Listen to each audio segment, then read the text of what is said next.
and in this video I'm going to tell you what I think about THRUSTMASTER's SF1000 wheel. Now I bought this with my own money, so I can tell you exactly what I think about this wheel, good or bad. But I'm not going to compare it to other wheels like this, even though there are technical reasons why you should use a wheel like this in other racing games or the THRUSTMASTER open wheel. That is for another video completely, so I'll throw them down there. Not throw, place nicely. Anyway, the first thing you notice about this when you open it is the presentation. It is just absolutely superb. It looks absolutely magnificent. You undo the packing, the way it all looks, you can just see it's really good quality straight away. And it's such a high quality, it makes you not want to touch it with human hands. It makes you want to wear gloves all the time, which is what I'm doing. These aren't driving gloves, these are racing gloves for a bike, but hey ho, same kind of deal. But onto the actual thing itself, I love the way this feels in your hands. It feels really solid, it feels really good quality. These grips here are a much bigger upgrade than the previous F1 wheel. This is a much higher quality wheel, there's almost no comparison to be honest. And these switches and dials do actually do something now, as you're probably very well aware, and in F1 comes into its own. You can do so much with this, it is absolutely superb. And the switches themselves actually feel, I think, really nice. I've heard some people say that they thought these were a little bit too easy to turn, a little bit loose or something, but I actually really like it. I think they're just right. And indeed, the main buttons themselves are actually a firmer push. They're a little bit harder to press than a normal button on those wheels I just showed a minute ago, but I think that is for a very purposeful reason. This is after all a replica of an F1 wheel and racers wear gloves. THRUSTMASTER therefore are expecting people to wear gloves when using this wheel, I think, and therefore you lose a bit of feel normally, so these buttons are a little bit harder to push, so that makes absolutely perfect sense. Just taking a quick closer look at the wheel now. Now these hand grips for me are a massive upgrade from those rubbery feeling ones on the previous F1 wheel. These are a huge improvement, like them a lot. And I've said before, the buttons have a really nice positive press about them. You can't accidentally press one. They're a good size as well, so if you're wearing gloves you're not going to find this an issue in the slightest. And the dials and other switches have a nice click to them. Again, wearing gloves I find them absolutely fine. And the display is vibrant and a decent resolution, and the whole thing just feels really nice quality. The paddle shifters have a really nice positive click about them. I really like them. They're a magnetic design, so they should last a long time too. They are quite loud. If you're going to play this in an environment where you maybe have headphones on and other people are nearby and they can hear what you're doing ordinarily, so with headphones on you wouldn't be too much of a distraction, but when you're hearing that all the time, it might be a little bit loud for some people, but they are really responsive and I do like them a lot. There is a T-Chrono upgrade for these, but I've not had any experience with them, so I can't actually tell you how good those are as an upgrade. Here the open wheel is the exact same size, so in theory it'll be doing exactly the same thing. But what I will say is the lights, the LEDs, everything being in the right place, it draws you into the game in a massive way, which a wheel like this just simply cannot do. It doesn't have that same interaction, and when you get used to these paddle shifters, like this feels lower quality. It's still a decent wheel, this open wheel one, but I'm not supposed to be comparing wheels. I'm supposed to be talking about this one, but I'm just pointing that out because there is a difference. And you may think that even though this is the same size wheel, you're going to get the same lap times. But the fact of the matter is, because on this one everything is in the right place, your differential, your brake bias, the way you can just change things on the fly so quickly, which you can map to certain places on this, but it's not as intuitive, it's just not as instant.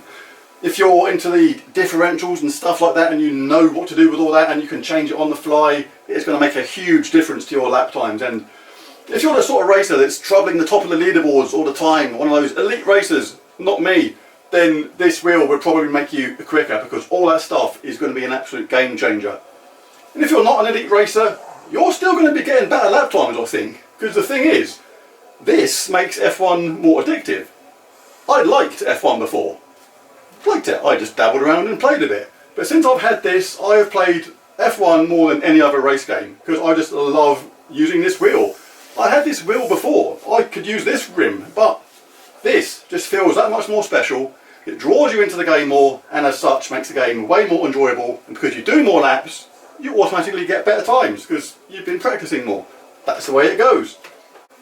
But what if you're not into F1? What if you just like the look of this wheel and fancy using it in other race games? Is it worth it then? Well, that is down to you, because there are technical reasons why you shouldn't use this in a game like, for example, Gran Turismo 7. Most of the cars in that are like supercars, hypercars. You're going to need a slightly larger wheel. This wheel here, this is the 599XX Evo wheel. It is slightly larger, but you'll find that better to use in Gran Turismo for most of the races. Due to the larger diameter, you can counter steer better and you can balance the car better with this, because the larger the wheel, the more careful the movements you can put in. This is great for fast, super quick reaction games like F1, where everything is fast and precise. But for Gran Turismo and that, it's still going to work, and you're still going to get some functionality from the display. Not the full amount you're seeing here, but a okay amount anyway. And you're still going to find it enjoyable. All I'm going to say is you may find it easier to control to a fine degree with a slightly larger wheel, such as the 599XX Evo wheel.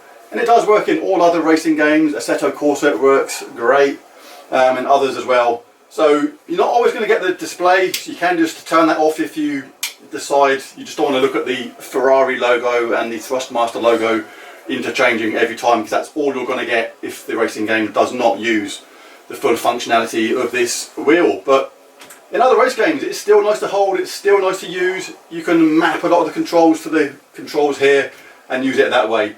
But F1 right now is the only game where you get full functionality out of the display. Like I say, Gran Turismo and a couple of others, you do get some extra use from the display, but nothing like as much as what you get with F1. But ultimately, is it worth the money? Now, this largely depends upon how much money it costs you and how much money you have, obviously. £350 is what this cost me roughly, and £350 is obviously different to each person.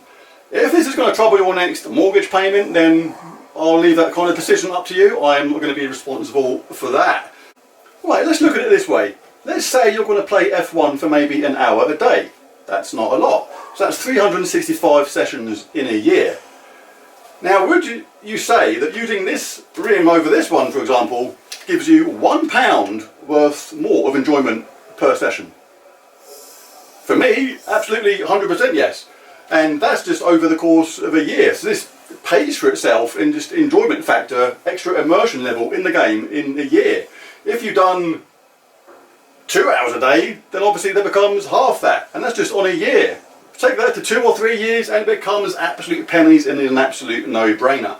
But having said that, it is still quite a lot of money for just a rim. You still need the base, of course, but for me it is a really good, worthwhile upgrade. And because it's a replica of the wheel as well, remember, it just looks great on its own. It's almost worth the money just as a replica. If you could buy a 2020 Formula 1 replica Ferrari wheel, all logoed up and everything with carbon fibre, I think you could expect to pay £300 anyway, let alone something which actually worked on the games and was fully functional. So to me, it's a technical bargain and I absolutely love it. So there's my review on the SF1000. I absolutely think it's worth every single penny. It feels really high quality, really solid in your hands. The way the form factor is on this, I love the way it translates the force feedback through the wheel. You feel literally every single bump and ripple. It's absolutely superb. I absolutely love it. Everything's perfect about it, right down to the presentation. Well, there's my review on THRUSTMASTER's SF1000 race wheel. I absolutely love it. To me, it's worth every single penny. If you enjoyed this video, be sure to hit that like and subscribe button, but maybe don't hit that notifications bell, because the bulk of my channel is Gems of War stuff, and if you don't like that game, you're going to get fed up with getting Gems of War notifications every single day, and you're going to end up hitting unsubscribe again, which I don't want. So just check back every Wednesday, maybe every Sunday soon as well, because I am going to try and fit in some more arcade videos and retro soundtracks in the week to try and balance it out with the Gems of War stuff. So be sure to look out for that in the future. But thanks for watching this video. Hope it helped. Bye for now.